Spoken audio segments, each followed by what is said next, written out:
Nah, baik, saya beri kesempatan untuk bertanya. Waduh, banyak sekali. Tadi Bu Dewi ini yang pertama unjuk tangan. Ini terakhir. Dan dua ini, tiga dulu ya, tiga dulu. Monggo, Bu Dewi.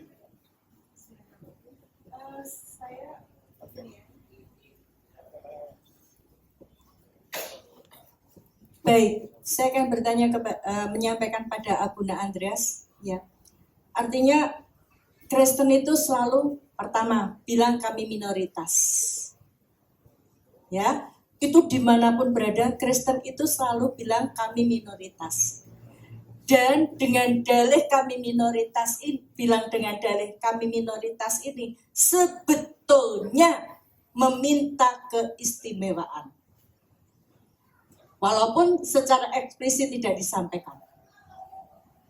Yang kedua, ya, kami umat Islam tidak pernah, misalnya di Kupang sana bilang, umat Islam di sana tidak pernah mengatakan, tidak pernah mengekspos bahwa kami minoritas. Tidak pernah. Bahkan mereka tertindas pun mereka sabar. Kalau seperti itu, di mana praktek kasih yang selalu didengung-dengungkan bahwa ajaran Kristen itu kasih. Ya. Yang selanjutnya, kenapa ya Abuna harus menyampaikan Kristen kepada semua orang, termasuk bukan orang Kristen? Kalau mau membangun toleransi, kami punya pagar lakum dinukum waliyatin. Kenapa tidak Islamologi? Karena kami tidak menyeberang ke kolam orang. Kami mengembalikan saudara kami yang dipancing ke kolam orang lain. Kami menguatkan saudara kami supaya tidak dipancing. Maka kami mempelajari Kristologi. Sementara Islamologi dipelajari untuk apa? Untuk meracuni kolam orang lain. Ini Abuna. Jadi Abuna bilang, kita mesti begini, lemah lembut ada saatnya. Tapi ketegasan ada saatnya juga. Ya. Karena kami membicarakan seperti ini, kami dipandang radikal. Karena Kristen kami kasih. Tapi berapa saudara kami yang dimurtadkan? Pemurtadan kejahatan. Karena begitu saudara kami murtad, maka dia tidak masuk surga. Itu kejahatan terbesar. Jadi jangan bilang wajah kami kasih. Ya, sementara kami yang Islam dikatakan berperilaku buruk karena jihad. Sekarang Kristen, mata ganti mata, mana lebih jahat? Itu saja dari saya. Assalamualaikum warahmatullahi wabarakatuh. Saya langsung jawab kali, biar supaya jangan lupa. Karena Ibu perlu ketegasan, saya perlu ketegasan. Istilah minoritas itu bukan berarti seperti yang Ibu perspektifkan. Tapi itu lebih kepada nilai kependudukan yang memang sedikit dibandingkan Islam yang banyak. Jadi coba Ibu berpikir tidak selalu secara subjektif. Saya tidak subjektif, Pak. Ini kenyataan. Di mana-mana orang Kristen selalu bilang kami minoritas baik secara jumlah maupun keadaan. Sebenarnya bukan kami juga. Kalau pernah saudara-saudara juga menyaksikan, ada juga ungkapan-ungkapan Islam Kristen itu kan minoritas. Dan itu tidak hanya keluar dari ucapan orang Kristen. Nah, makanya itu yang saya katakan tadi, bagaimana kita mau bertoleransi kalau suhunya naik terus. Saya tamu jadi seperti. Jadi mari Arimatea baru saja dengan tema itu. Bagaimana Arimatea bisa tampil dengan sebuah kesejukan. Karena ibu belum jadi Arimatea, saya 2006 sudah jumpa dengan orang Arimatea yang memang, Oh, saya Arimatea pertama, Pak. oh, alhamdulillah kalau begitu. Yang kedua, ibu, jadi sekali lagi ketika kita berdiskusi, jangan secara subjektif. Dan jangan pernah berpikir bahwa apa yang ibu sampaikan, jangankan ke saya. Kalau saya tanya ke Islam lain, mungkin tidak sepaham dengan pernyataan ibu. Kadang-kadang tergantung bagaimana kita melihat dari sisi mana. Kalau itu menguntungkan, maka itu baik buat saya. Tapi kalau saya punya banyak teman muslim, saya akan berkata mungkin muslim baik atau sebaliknya. Nah, jadi tidak bisa serta-merta seperti hitam dan putih kita menilai itu. Lalu seperti Ustaz Yayat ya sampaikan tadi, kenapa orang barat menilai itu? Sama dengan ketika Islam melihat Kristen yang dikaitkan dengan company penjajah, agama penjajah. Selalu ada sejarah lama yang tidak pernah dikelirkan untuk kemudian dikaitkan. Seperti itulah orang barat. Karena ada luka lama. Tapi kalau memang anti, kenapa di New York ada masjid? Kalau memang semua orang barat demikian. Jadi perlu ditelaah dulu. Dan persoalan like and dislike, suka dan tidak suka, di dalam Arimatea saja ada suka baku suka, ada juga tidak baku suka kok. Nah jadi kenapa saya bilang kasih terlepas mungkin ibu punya pengalaman yang ibu alami dengan orang Kristen yang menyakiti hati ibu misalnya. Kalau memang seperti itu. Tetapi ajaran itu tidak menjadi tolak ukur kepada orangnya. Ajaran tetap ajaran. Contoh, ketika ada dari mualaf sini pindah ke Kristen, bukan berarti Kristen buyar. Tidak. Karena itu kasuistis. Tapi ajaran memang itu kasih sebagaimana yang disampaikan, toleransi itu sudah sejak zaman Nabi. Dan kasih itu di dalam kekristenan yang diyakini, yang tertulis di sana bagaimana dia mau menyatakan kasih Allah lewat sang firman yang nuzul menjadi manusia itu, yang dia korbankan kemanusiaannya. Disitulah bagi kami orang Kristen melihat akar kasih itu sesungguhnya, agapau atau agape. Bahkan saya melihat bagaimana sejarah-sejarah kekristen Arab awal-awal mula berjumpa dengan kekristenan yang sudah ada, sangat baik hubungannya.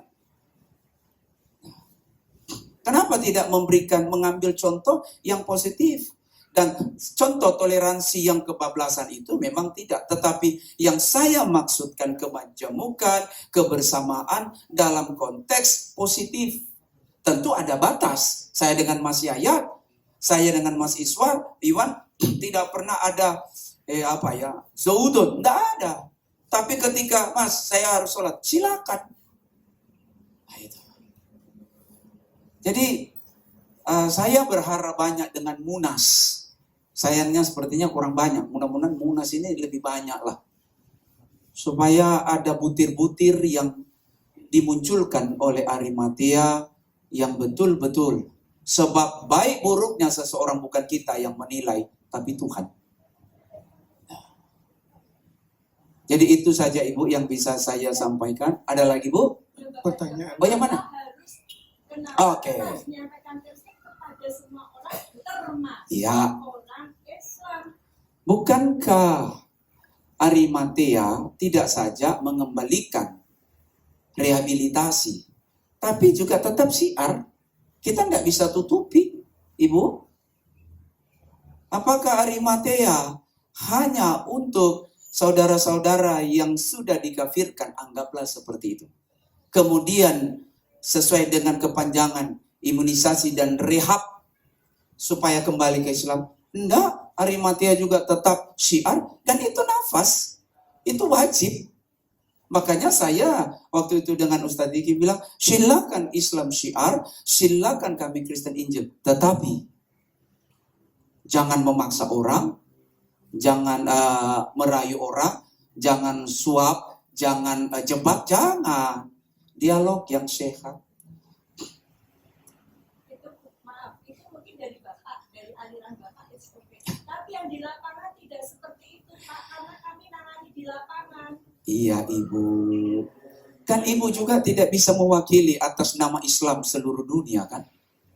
Jangankan Ibu, Arimatea pun tidak bisa mewakili Islam di Indonesia. Karena tetap ada hal-hal yang berbeda. Jadi kalau Ibu menyalahkan saya harus jujur. Ada Islamisasi yang terjadi, ada Kristenisasi, memang ada. Dan itu saya tentang Kristenisasi yang dalam konteks yang tidak sewajarnya sehat seperti itu. Padahal jelas kekristenan itu ajarannya bukan untuk mengkristenkan. Saya salah satu yang menolak pola-pola gerakan kristenisasi seperti yang Ibu katakan tadi.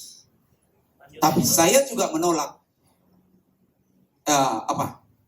Islamisasi dengan cara-cara yang seperti Ibu ungkapkan di dalam kalangan Kristen. Dan Ibu tidak bisa pungkiri itu. Itu fakta. Walaupun mungkin bukan Arimatea. Jadi ini nih. Mari sekali lagi kita berkembang diskusi yang lebih kajian, lebih sejuk, lebih berpengetahuan, lebih meningkatkan khususnya Arimatea. Untuk apa saya datang kalau Arimatea tidak menemukan sesuatu di dalam apa yang saya sampaikan. Terima kasih.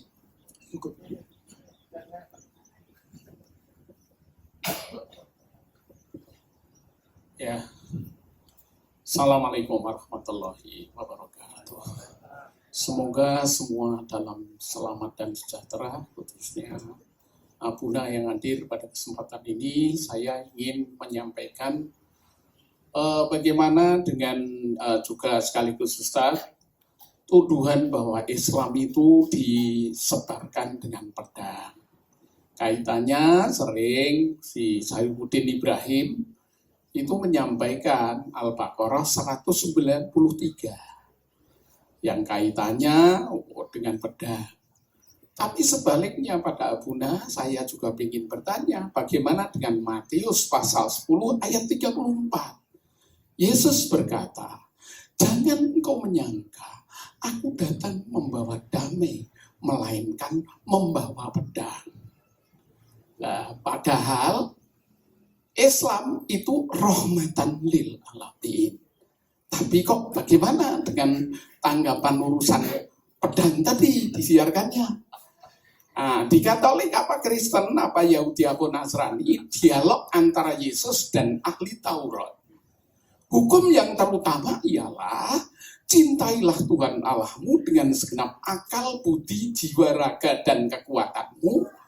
Yang kedua adalah cintailah sesamamu manusia sebagaimana mencintai dirimu sendiri. Maka pertanyaan saya langsung pada keduanya.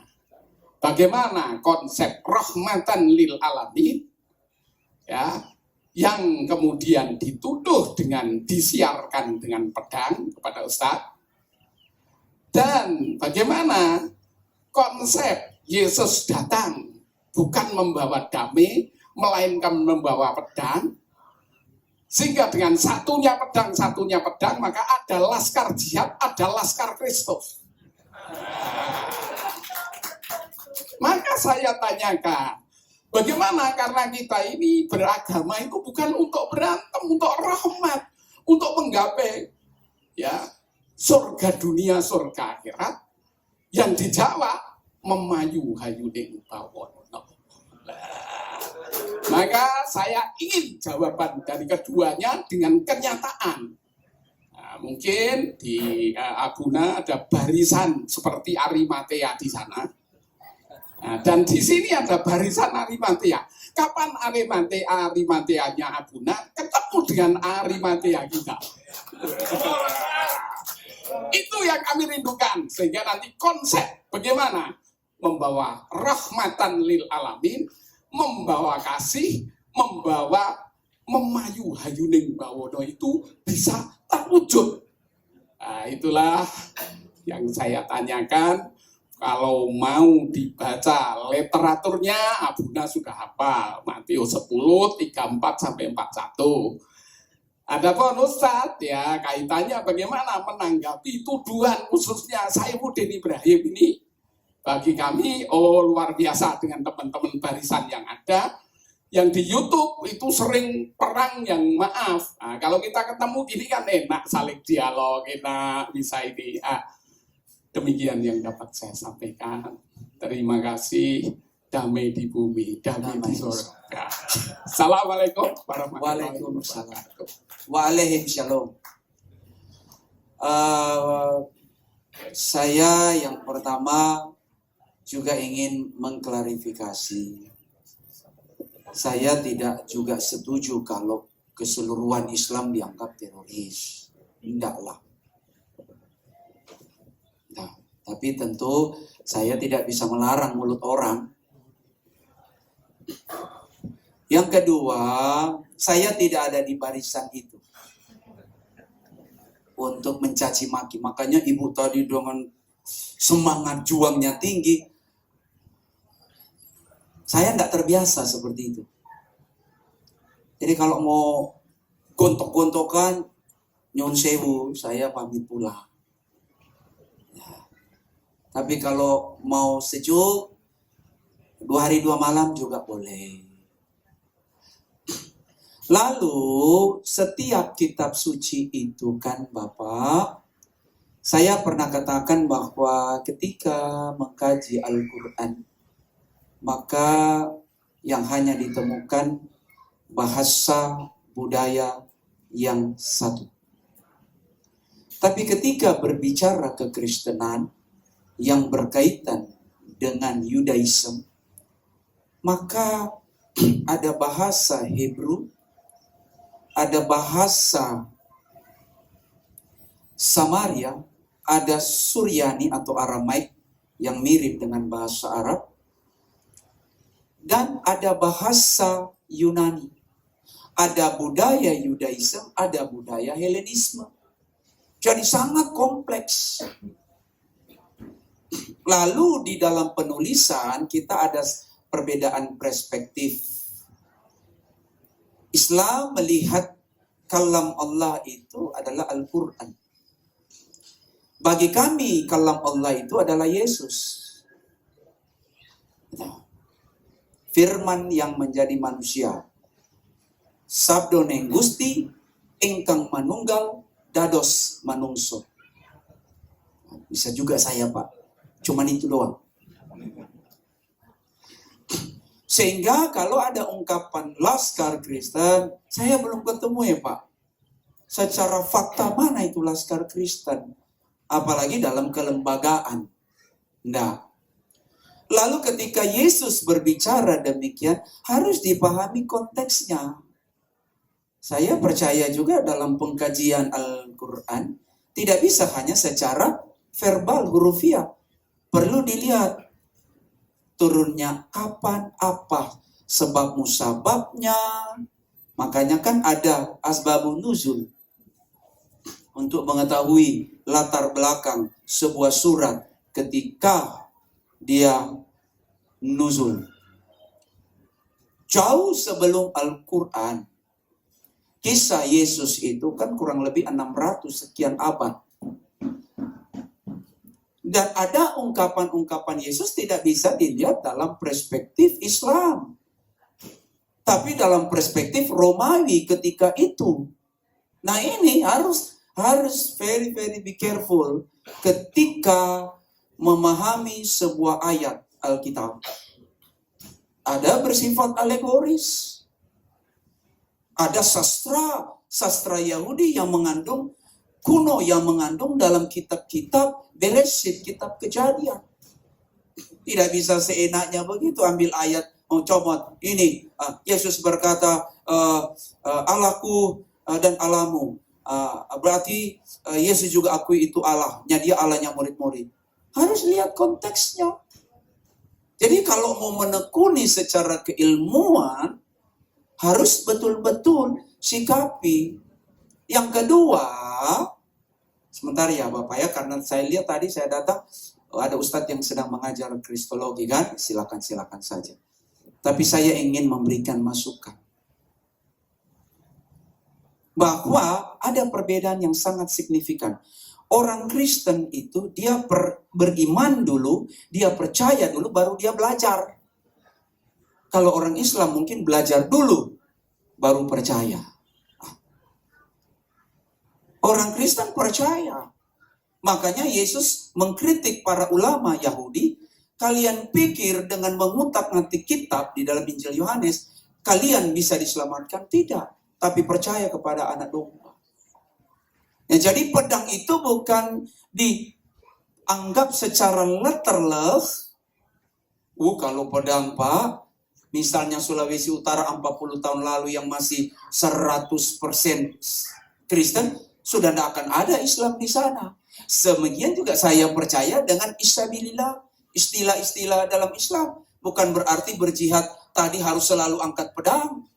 Tapi kalau toh itu kemudian dipahami sana, inilah kesalahan yang dipahami. Mungkin karena luka lama itu. Karena kita juga harus fair. Dalam beragama harus fair. Firman tidak mungkin salah, tapi kita dalam cara berpandang bisa saja salah. Hati-hati. Makanya saya tidak suka menafsirkan Al-Quran. Saya lebih mengutip pemikiran-pemikiran dari pemikir Islam klasik untuk kemudian saya sampaikan untuk bertanya.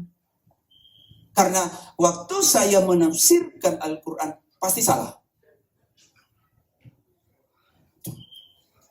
Jadi saya lebih bagus mengutip. Jadi kembali yang pedang tadi ya, saya datang bukan untuk itu. Sebenarnya Bapak harus tahu konteks ketika Yesus berbicara bukan dengan agama-agama Samawi, dengan Roma yang menjajah Yerusalem, Israel. Makanya kenapa Yesus juga ditolak oleh orang Yahudi? Karena salah perspektif. Karena menganggap bahwa Mesias yang akan datang akan memegang pedang seperti Daud mengalahkan kerajaan-kerajaan yang ada di sekitarnya yang tidak menyembah Allahnya Abraham, Ishak dan Yakub. Sehingga ditolak. Itu cara sudut pandang perspektif Yahudi memandang Mesias, Masihun, Mesias atau Kristus. Itu konsep Yahudi yang kemudian justru diyakini oleh orang Kristen, itulah Mesias. Karena perspektif yang berbeda. Nah, seperti Bapak tadi bilang, itu harus dilihat. Tuh. Mari juga teman-teman Arimatia juga harus fair. Kalau memang ada kelompok Kristen yang benar, yang baik juga harus akui itu gitu. Berarti ketemu dengan Kristen ada yang tidak benar, bukan berarti teman-teman Islam semua juga sempurna. Pasti juga ada yang mengatasnamakan Islam, kemudian mempermalukan Islam. Dan itu real, itu fakta hidup. Alhamdulillah kalau memang kita betul-betul ada di jalannya. Nah, baik itu saja Pak ya. Saya serahkan, saya tidak mau komentar Pak Saifuddin. Dia saudara seiman saya, karena dia sudah seiman dengan saya. Tapi kemudian dengan caranya dia, saya rasa Bapak juga tidak mungkin bisa mengatur teman di sebelah. Untuk harus ikut kayak saya, tidak bisa. Setiap orang punya hak. Tetapi setiap orang juga punya hak untuk menilai seseorang. Terima kasih. Syukran. Ustaz Yayat, Baik, waktunya pendek. baik. Sebetulnya begini. Ketika Islam hadir itu sudah tidak ada lagi sebetulnya peperangan fisik. Itu yang perlu kita ini. Ini tidak ada lagi sebetulnya. Maka kita lihat dalil, kalau lihat dalil Quran, wa ma arsalna mir rasulin illa rahmatan lil alamin. Setiap nabi dan rasul ya, rasul-rasul yang diutus oleh Allah Subhanahu wa taala sepakat semuanya membawa rahmatan lil alamin. Sehingga ketika Islam hadir di dunia ini, maka harusnya tidak ada lagi yang namanya peperangan fisik. Dan realitas yang terjadi saat ini adalah peperangan pemikiran. Istilahnya ada kaburisasi istilah, ya, Ghazul Fikri dan lain sebagainya. Sehingga singkatnya, ketika tadi ketika Islam hadir, tidak ada lagi yang namanya peperangan fisik. Lebih jauhnya, Islam hadir, maka hilanglah perbudakan sebetulnya di muka bumi. Maka ketika memang ingin selamat, ya, dalam konteks kita, ya, kalau kita ingin selamat dan munculnya atau supaya tidak ada lagi perbudakan gaya baru yang ada di muka bumi, maka yang harus disembah hanyalah Allah Subhanahu wa taala semata. Maka clear semuanya, tidak ada lagi yang namanya peperangan fisik. Wallahu a'lam bishawab. Begitu. Terima kasih.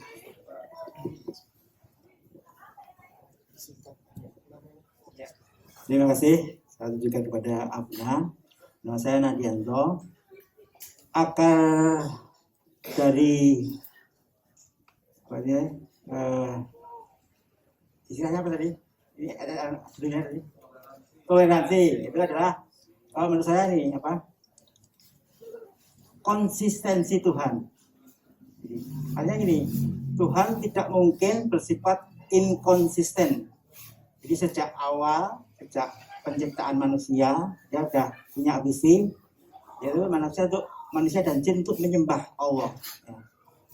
Otomatis ada bagaimana caranya dan sebagainya, yaitu disampaikan juga oleh Tuhan melalui para nabi dan rasulnya. Dan itu pasti konsisten, nggak mungkin Tuhan ketika zaman Nabi Ibrahim menyuruh menyembah Tuhan yang esa, kemudian zaman Nabi Isa menyembah Trinitas, kemudian zaman Nabi Muhammad kembali menyembah Allah yang esa, itu nggak mungkin saya pikir itu. Itu tentang itu bagaimana dengan pandangan Kristen tadi. Terima kasih. Monggo, masuk.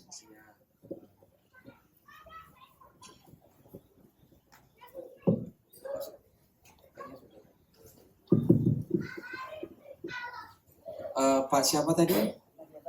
Pak Nardianto. Walaupun sudah sedikit lari dari tema ya Pak ya, karena sudah mengarah kepada konsep ketuhanan. Tapi tidak apa-apa, saya jawab saja. Di dalam kekristenan, prinsip Tuhan itu tidak pernah berubah. Jadi sejak dalam kitab Kejadian itu kan sudah diucapkan, dituliskan oleh Musa bahwa menjadi shema, menjadi apa ya? Kalau dalam Islam itu dengarkanlah, menjadi apa ya? Untuk asyhadu Allah itu syahadat. Orang Kristen punya syahadat. Shema Israel itu, dengarlah hai Israel, Tuhan Allah kita, Tuhan itu Esa. Secara singkat saja, nanti kapan-kapan kita bisa diskusi lebih panjang. Karena kita harus melihat di sana bahwa ini kan Islam kemudian lahir di abad ke-7. Jadi di dalam perjalanan kekristenan itu ada pergolakan teologis yang dalam. Walaupun dalam Islam juga ada. Sampai kemudian disepakati bahwa Al-Quran itu bukan adalah benda atau ciptaan. Sepakat bahwa itu adalah di sisi yang sama firman verbal itu keluar, di sisi yang sama dia ada tetap di sisi zat Allah itu. Nah, di dalam kekristenan juga ketika Trinitas itu muncul, ini kan bukan berjumpa dengan Islam. Dia berjumpa dengan para filsafat Yunani yang sudah mempengaruhi beberapa tokoh Kristen abad-abad awal kala itu. Misalnya Origenes abad kedua masuk 3, baru Arius juniornya yang mengkritik bahwa Yesus itu adalah diciptakan. Jadi apa yang kemudian dipahami oleh Islam sebenarnya jauh sebelum Islam sudah dikritik, maka muncullah konsili-konsili itu. Bukan konsili itu membuat Yesus menjadi Tuhan, bukan. Satu Pak ya, pertama dulu ini. Karena sesungguhnya konsep Tuhan orang Kristen yaitu Allah itu Esa, Allah itu punya kalam, Allah itu punya hayat. Beresit Elohim, pada mulanya adalah Allah. Weruah merah hefet samain al-panai. Ruh, hayat, menunjukkan hayat sudah ada. Baru kemudian Wayomer Elohim, Yehior, wa Yehior. Berfirmanlah Allah untuk menunjukkan firman kalam itu sudah ada. Jadi Allah sudah ada, firman sudah ada, roh sudah ada. Dan firman itu yang menjadi insania, yang disebut Yesus. Lalu ketika terjadi berhadapan dengan para filsuf Yunani, nah bahasa ini kan terus berkembang. Kalau saya bisa bertanya tanpa menghujat, tidak. Saya yakin bahwa huruf yang digunakan di dalam Al-Quran tentu tidaklah sama dengan ketika dituliskan awal. Atau huruf apa itu? Klasik atau huruf Arab kuno lah begitu. Terjadi pergeseran bahasa, walaupun substansi sebenarnya tidak. Nah, di konteks ketika mula-mula gereja muncul, harus berhadapan dengan para filsuf Neoplatonisme, untuk menjelaskan kepada orang Yunani memang perlu dengan istilah-istilah yang bisa dipahami. Itu sebabnya kenapa Islam tidak bisa memahami, karena istilahnya tidak bisa dipahami. 3-1, 1-3, bagaimana 3 bisa 1, 1 bisa 3? Padahal ehad, ahad. Nah, makanya bagi Kristen bisa dibedakan mana zat Allah, mana sifat yang melekat dengan zatnya, yang sehakikat dan koima dan kodim.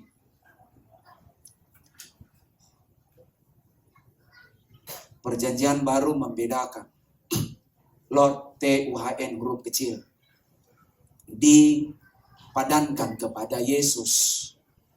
Tuhan di sana dalam bahasa Arab itu Rab ya, atau bahasa general selain al-illah.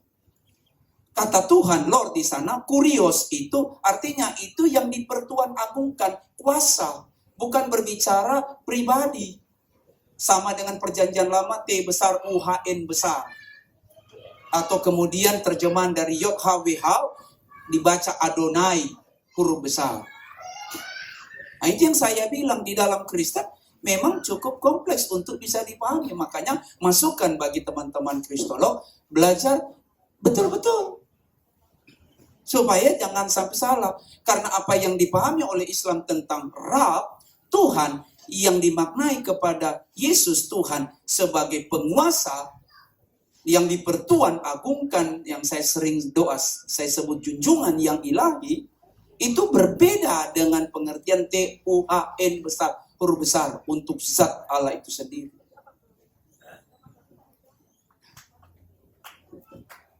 Nah itu Pak, jadi sekali lagi, tetap, makanya Yesus bilang di dalam Markus 12 ayat 9, nanti bisa dibaca, dengarlah hai Israel, dia mengutip ulangan, kitab Beresit itu, kitab Kejadian.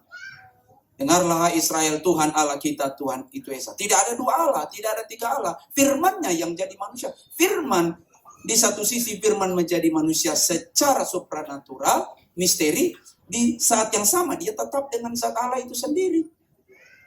Ya kalau kita memahami dari sisi insania, kemanusiaan, wajar kita, kenapa kita menyembah. Jadi sekali lagi, Keilahian Yesus sebagai firman yang kami sembah bukan kemanusiaannya, tapi sebagai firman Allah, kalam Allah. Yang sudah ada, lewat dia Allah menciptakan segala sesuatu. Tanpa dia segala sesuatu tidak dijadikan. Silakan Pak. Aduh, buru-buru ya. Ya, waktunya sudah habis. Ya. Sudah habis. Nanti aja. 15. Dan Ibu Bapak sekalian, mohon maaf tidak bisa melayani semua pertanyaan. Tidak tahu kalau setelah ini langsung monggo. Ya, tapi waktunya mohon maaf. Mohon maaf. Sudah disiplin Mohon katanya. maaf. Ya. Mohon maaf. Semuanya 2 menit, 1 menit dan sebagainya. Ya, mohon maaf moderator yang mengambil keputusan. Saya ingin closing saja. Ya. Closing saya. Mau sudah Islam, mau para mualaf, tapi ini bisa Mas Sukoco tidak ngepul asap ini. Saya punya bahasa. Ceritakanlah keindahan Islam. Keunikan Islam. Dan biarlah kami menceritakan keindahan Kristus. Tanpa kemudian kita harus menodai dan saling menistai. Jadi kalau ini ceritakanlah. Saya pernah waktu itu dengan Ustaz Diki, mari kita buat dialog, ceritakan biar audiens yang menilai. Oh, Islam itu seperti ini. Karena kalau saya bercerita tentang Islam juga sudah tidak fair. Kalau Mas Sukoco juga bicara Kristen walaupun secara keilmuan agak mumpuni, sudah tidak fair juga. Dia sudah Islam kok. Biarlah Islam berbicara tentang keindahan Islam dan dunia mendengar. Biarlah orang Nasrani mengisahkan tentang keindahan Kristus bagi dunia.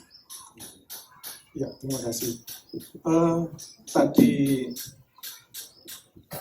Pak Andreas ingin ketemu Pak Suryadi.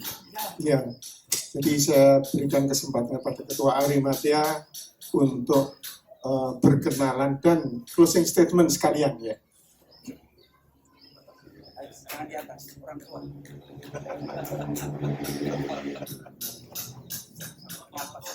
Sorry, closing statement. Boleh coba dong,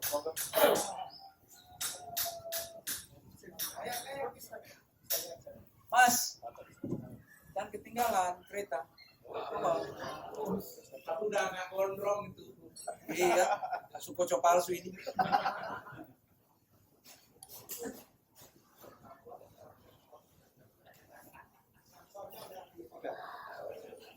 Silakan. Terima kasih. Assalamualaikum warahmatullahi wabarakatuh. Sebuah kehormatan bagi kita dan sebuah penghargaan dari saya pribadi bahwa sungguh luar biasa dan kita wajib mencontoh beliau. Bagaimana beliau dengan percaya dirinya hadir di sebuah forum yang beliau kenal dengan baik, forum yang tidak sejalan dengan pikiran beliau. Dia hadir dan luar biasa, ya tampil dengan mempesona. Saya berharap kita semua bisa seperti beliau, tampil di dalam kondisi apapun dengan mempesona. Buat saya ini luar biasa. Itu kejujuran, karena saya juga belajar cukup banyak tentang bagaimana seseorang menampilkan diri dan beliau menampilkan sempurna.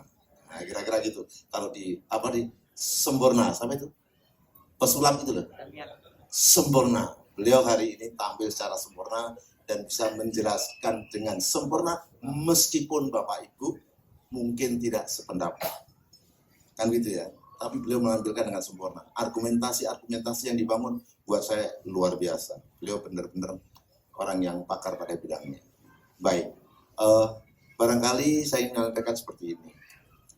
Saya sudah 2 kali ini mengikuti dengan serius perbincangan yang disampaikan oleh saudara-saudara kita dari Kristiani. Ini Pak Abuna Andreas Kemal. Lalu saya juga kapan itu bertemu dengan Pak Andreas juga ya di Batu itu. Oh Hendrik, mohon maaf. Saya nama-nama maklum saya ini orang Jawa asli, nama-nama bernuansa seperti itu susah untuk saya hafal. Meskipun saya belajar banyak ilmu, kalau ditanya nama penulisnya, nama pakarnya saya nggak pernah tahu, karena saya nggak pernah mau ingat-ingat nama yang buat saya sulit banget. Nah, ada satu poin yang saya ingin sampaikan share pada teman-teman di sini begini. Beliau menganggap ketika saya berbicara sebagai seorang Muslim, berbicara tentang kekristenan, maka saya melakukan suatu tindakan subjektivitas. Karena saya melihat dari sisi pandang saya sebagai seorang Muslim. Beliau juga mengakui kalau seorang Kristiani berbicara soal Islam, maka dia juga merasa melakukan pandangan yang subjektivitas atas Islam. Karena beliau seorang Kristiani.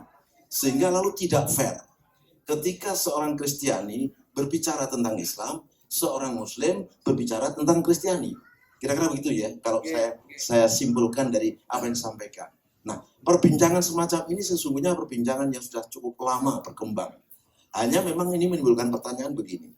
Apakah sebuah kebenaran itu terletak pada diri aktor, ataukah terletak pada tuangan pesan di dalam bahasa? Semua pesan, termasuk pesan agama, pesan ilahiyah, itu tidak ada yang tidak diturunkan yang dalam bentuk wujud tulis. Artinya semua pesan itu ujungnya tertulis. Dan karena semua tertulis, ujungnya adalah menggunakan bahasa.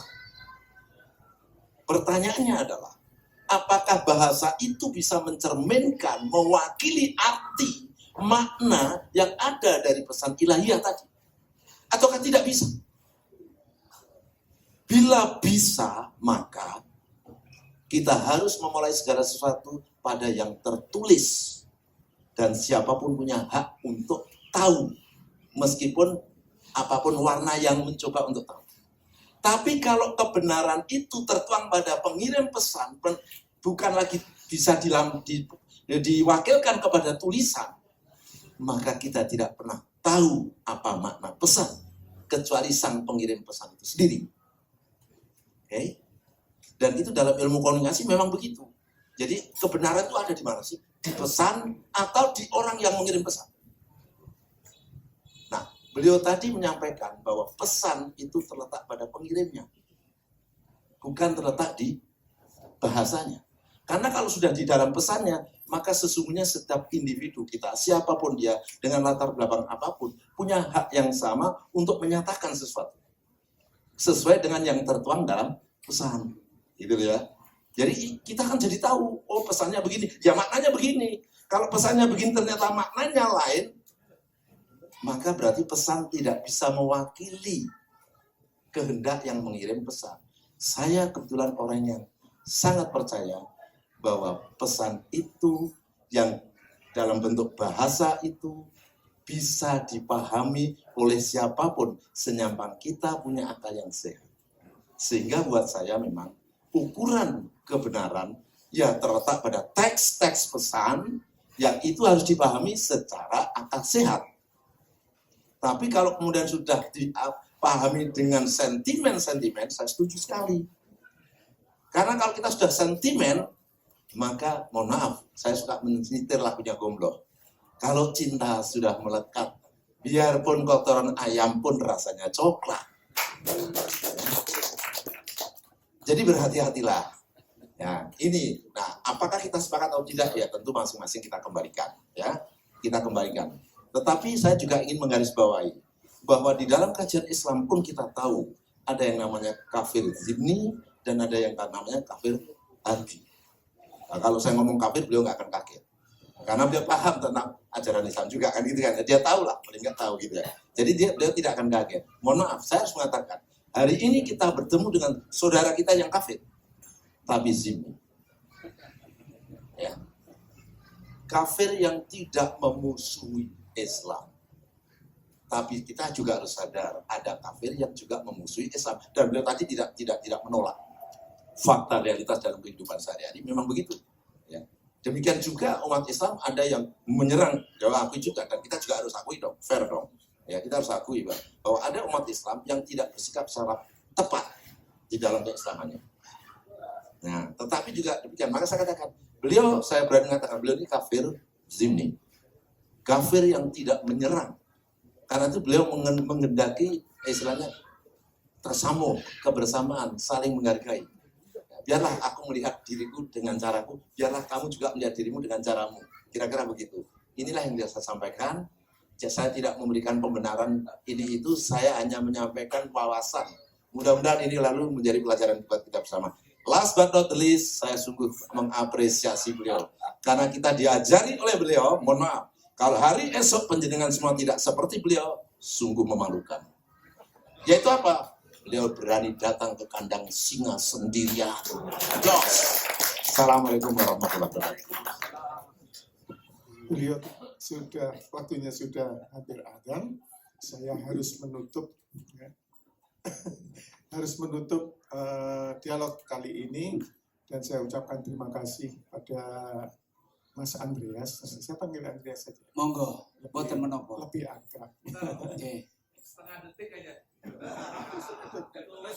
Sudah ditutup. Oh, Mengingatkan oh gitu. dialog di Bali, Oh, iya. Pak Pendeta beliau ini Ustaz Masud. Ustaz Masud. Duet. Saya sekaligus mohon pamit karena saya harus ke Solo untuk ceramah di Solo. Jadi Ya, saya, nanti bersalaman dulu ya, ya. saya bilang dulu supaya semua dengar, Pak. Ya. Takutnya cuma masuk koco saya pamit kan. Tidak fair. Jadi sekali lagi saya juga senang sekali. Terima kasih Pak Ketua Pusat. Saya bisa diundang, Mas Iwan, Bro, Masud, dan semua yang menyenangkan. Dan saya tidak menganggap saya orang lain. Tapi saya adalah serumah, seatap ini dengan saudara dan saya. Kapan dimana kita jumpa, silakan say hello. Assalamualaikum, waalaikumsalam. Ya, terima kasih. Baik, Ibu Bapak sekalian, mari kita akhiri dengan bacaan kepada majelis. Subhanakallahumma wa bihamdika asyhadu an la ilaha illa anta astaghfiruka wa atubu ilaik. Terima kasih. Assalamualaikum warahmatullahi wabarakatuh.